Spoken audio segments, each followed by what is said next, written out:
Hi everybody, welcome back to my channel, Nonstop Talking with your girl here, Vivian Liu. Today I am coming at you with Show Thoughts 3, The Naked Director. It's a Japanese mini-series that's on Netflix, and I believe the Japanese title is Zenra Kantoku. I did not know about this drama or this miniseries at all. I heard nothing about it. It wasn't until one of my friends who was living in Japan texted it in a group chat and was just like, hey, y'all should watch this, and gave like a brief synopsis that I was like, oh wow, the synopsis sounds really interesting. It definitely sounds like something I would watch. And so I was like, you know what, let's do it. Let's watch this. And I actually binge watched it and finished it, and I really enjoyed it. I'm giving it, I think, probably I would say 3.9 out of 5. Like, it's really close to a 4, but I did have some issues with it, but overall, like, I would highly recommend if you are interested in the synopsis. So what is this miniseries about? It's set in the late 80s, early 90s of Japan, and it's about this real life person. This miniseries is based off his biography, and the show does say that things are dramatized, but yeah, so it's based off this real person who was a porn director at that time, and his name is Muranishi Toru, and it kind of talks about like how he like became a porn director and his rise in that industry, along with all the setbacks and misfortunes he had pursuing this line of work. And if that sounds interesting to you, give it a watch. I do have to say that it is weird, but like super entertaining, and it is like extremely rated R. I was like playing it, and my sister was like walking by and was just like, what the hell are you watching? So be aware of those two things. Now I will be talking about the drama in like an overview sort of way. So I will be talking about the finale episode in particular. So there will be spoilers. So if you don't want to be spoiled for this mini series, stop right here and bye to you all. Now I will be going into my thoughts about this drama. First of all, I want to talk about the breakout star in this mini series, the actress who plays Kuroki Kaoru, Morita Misato. Oh my gosh, this girl, what an amazing job. So this character kind of has like a little bit of two sides to her, where like she talks in this very like slow, enunciating, professional way when she's in the interviews, but when she's like interacting with the director, she has this very like sensual yet innocence, like goddessness about her. And I'm just like, wow, she is pulling off this very challenging role, and props to her all the way. I mean, the entire cast is amazing, and the actor who does play the director, Yamada Takayuki, he is like committed. Like, he's just so committed to this role, and I love it. I feel like with Japanese dramas, there tends to be a little like over exaggeration, over acting, and just like cheesiness, because most of them are, or I think like the reason why, right, is that most of them are based off like manga and anime, so it does have that like I said, like cheesy factor. But this drama, like obviously like there are moments that are dramatized, and I just find it super duper hilarious. There are like a few police chases in this that I was just like, wow, this is actually really funny, and just really entertaining, and I think like there's just so many things I didn't know about like Japan and its adult industry, and it kind of like is like a beginner's guide to all of that, and I really appreciated that. And because of the fact that this drama is focused on the adult industry, I think it kind of like tests and questions its viewers, like what would you consider is a gray area, what would you think is acceptable. Obviously, like the West is doing all of these things while Japan has like banned all of these things. Like, how do you feel about that? And that's like one of the reasons why I love this drama so much, besides the awesome cast and the breakout star that is Morita Misato. Like, so besides like the cast and the acting, one of the things I liked was the fact that it made me question a lot about like my thoughts on the adult industry and what is like my moral and ethics in this like discussion. So I love that. I love when like a show makes you think.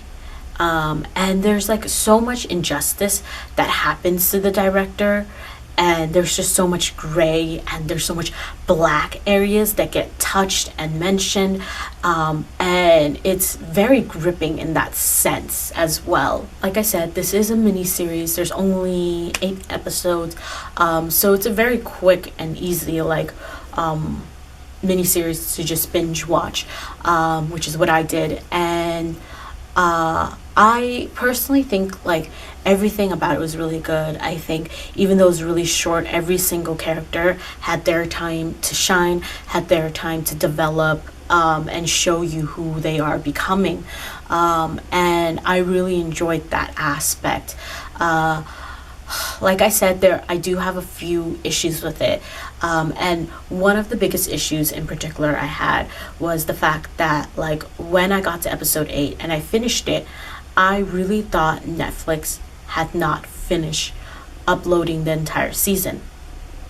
And it wasn't until like I went online and I looked it up that I found out that there's a second season, but the first season does end with 8 episodes. And I'm like, okay, I kind of didn't like that. I kind of didn't like that, like when the season ended, I didn't feel like the season ended. There wasn't that pause, or there wasn't that end, like conclusion feel to it. It felt like, oh, it's still ongoing. Where's my next episode?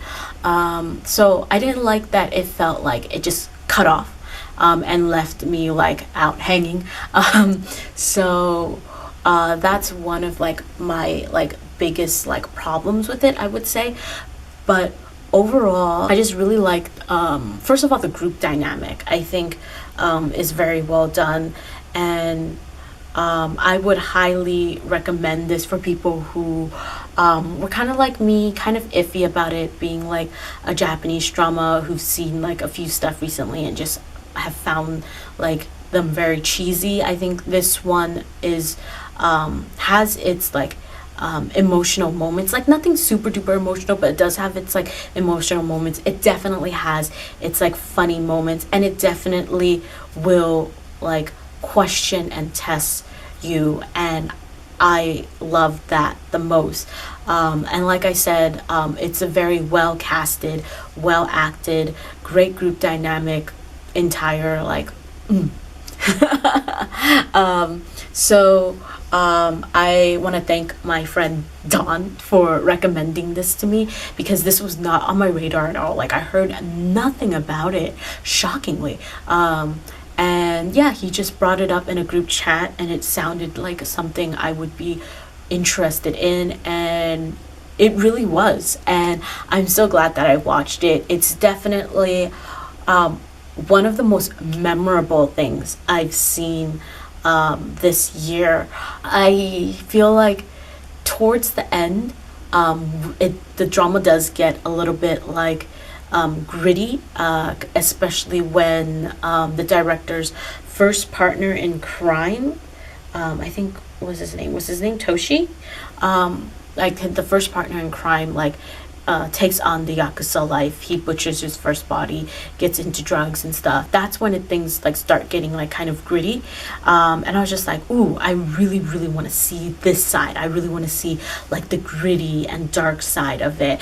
And I like that. I like that they did balance that out, and like wasn't showing you that it was just like all fun and games and like trying to win like censorship rights and whatnot.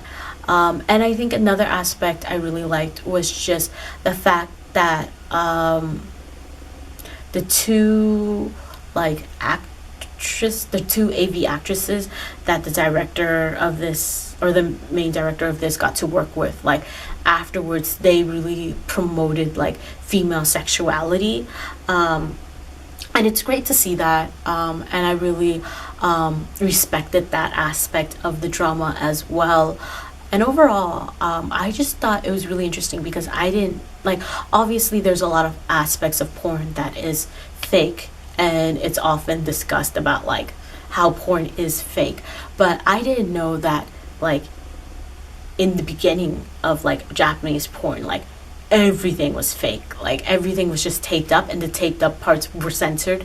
And I was just like, whoa, I did not know that. Like it wasn't until even like, I believe, like if I'm following the timeline, remembering the timeline correctly, it wasn't until like closer to like the early 90s where like you could actually have like real sex in porn. Like it was all fake sex, and it was weird to even see that, like even when it was fake sex, that like the uncensored like versions were still like selling like hotcakes in the underground market. And I was just like, but everything's taped. What do you want to see? Like, so it's no longer like white spot or pixelated, but it's still just I don't know, I didn't understand. But yeah, I think this miniseries really teaches you that sex sells. And I definitely am excited for the second season. Honestly, I wouldn't even mind a cliffhanger ending if I just knew that there was an ending. But like I went back and I did like rewatch like the final part of episode 8, and I was like, okay, I can see this being like a pause, but at the time that I was like binge watching it, I didn't. But yeah, I just, oh man, I don't really know like what more I can say about this. I just think that this was so weirdly entertaining, and the story is so like absurdly like captivating, and I feel like you only get that kind of level of like weird but interesting when it's like based on real life. So definitely give this a try if you haven't already. And like I said, I think I gave it a 3.9 out of 5, really close to a 4. But like I said, I was like thrown off by the fact that like I was like, wait, where's the next episode? But that was on me, and you know, everyone experiences or like has a different like experience when they watch something, right? I'm looking at Wikipedia right now, and obviously this show is semi-autobiographical, but I see that they definitely want to paint the director in a certain light, and kind of keep his revolution seeming a certain way, because I don't know how accurate Wikipedia is, but it does talk about how he utilized underage girls in his videos, and about other reasons why he was arrested, and I just find that all very interesting. So I can't really comment on the historical accuracies of this drama, and I also really can't talk about the problematic aspects that other reviews have brought up, just because I feel like I'm not like a good enough or educated enough person to talk about that. Outro time. Like, comment, subscribe. See you in my next video, whenever that is. Bye.